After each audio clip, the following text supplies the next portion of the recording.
কম্বলের ভেতর থেকে উদ্ধার 2 কোটিরও বেশি টাকা, তাও আবার চলন্ত ট্রেনের কামরা থেকে।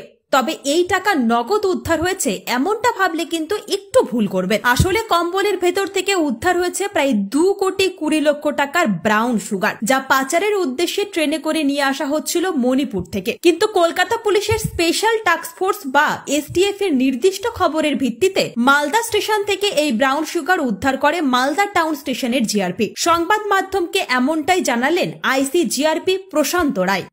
আজকে আমাদের কাছে একটা খবর আসছিল কলকাতা এসটিএফ থেকে যে ভারী মাত্রা ব্রাউন সুগার যাচ্ছে ডাউন বিভাগ এক্সপ্রেসে। তো ওই খবর অনুযায়ী আমরা মালদা টাউন স্টেশনে অ্যাটেন্ড করি। তখন বিভাগ এক্সপ্রেস আসলো ডিব্রুগড় থেকে।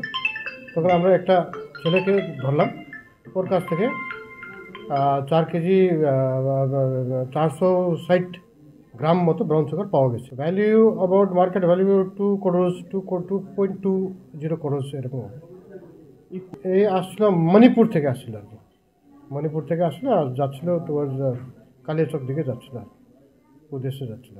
চোরাচালান বা পাচার প্রতিরোধে পুলিশ প্রশাসন যেমন সবসময় সক্রিয় রয়েছে, তেমনি পাচারের সঙ্গে যুক্ত লোকজনও পুলিশের চোখে ধুলো দেওয়ার নিত্য নতুন পদ্ধতি খুঁজে চলেছে। কম্বলের ভেতর থেকে এই ব্রাউন সুগার উদ্ধারের ঘটনা সেটাই আরো একবার প্রমাণ করলো। ব্যুরো রিপোর্ট, আজ বাংলা।